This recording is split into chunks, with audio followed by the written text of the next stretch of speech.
മെലനിയും മോഡിയും ചേർന്നാൽ melody. Social media ഹാൻഡിലുകളിൽ trending ആവുകയാണ് പ്രധാനമന്ത്രി നരേന്ദ്രമോദിയും ഇറ്റാലിയൻ പ്രധാനമന്ത്രി ജോർജിയ മെലോണിയും തമ്മിലുള്ള സൗഹൃദത്തിന്റെ വാർത്തകൾ. ദശലക്ഷക്കണക്കിന് ട്വിറ്റർ യൂസേഴ്സാണ് കഴിഞ്ഞ ദിവസം കാനഡയിൽ നടന്ന G7 ഉച്ചകോടിക്ക് ശേഷം മെലഡി ഹാഷ്ടാഗ് ഷെയർ ചെയ്തത്. അന്താരാഷ്ട്ര ഉച്ചകോടികളിലെ വർദ്ധിച്ചു വരുന്ന സൗഹൃദം കാണിക്കാനാണ് സോഷ്യൽ മീഡിയ ഉപഭോക്താക്കൾ മെലനിയുടെയും മോഡിയുടെയും പേരുകൾ ചേർത്ത് മെലഡി എന്ന് വിളിക്കുന്നത്. ഹാഷ്ടാഗ് മെലഡി ഇപ്പോൾ സോഷ്യൽ മീഡിയയിൽ എല്ലാ പ്ലാറ്റ്ഫോമുകളിലും സജീവമാണ്, ട്രെൻഡിംഗുമാണ്. ഇന്ത്യയും ഇറ്റലിയും തമ്മിലുള്ള ശക്തമായ നയതന്ത്ര ബന്ധമാണ് ഇതിൽ നിന്നും സൂചിപ്പിക്കുന്നത്. കാനഡയിൽ കഴിഞ്ഞ ദിവസം നടന്ന G7 ഉച്ചകോടിക്കിടെയാണ് ഇരു നേതാക്കളും കൂടിക്കാഴ്ച നടത്തുന്നത്.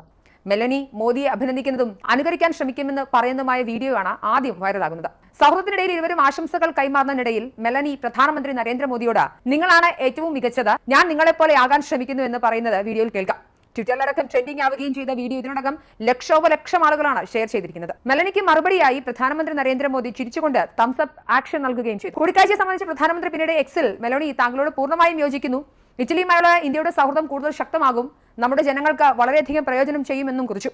ഹാഷ്ടാഗ് മെലഡി ഹിറ്റായതോടെ ജോർജിയ മെലനി തന്റെ ഇൻസ്റ്റഗ്രാമിലടക്കം hello from the melody team എന്ന ഹാഷ്ടാഗ് ഉൾപ്പെടെയിട്ട് ഇരുവരും ചേർന്നുള്ള സെൽഫി വീഡിയോയും ഷെയർ ചെയ്തു. Hello from the Melody team.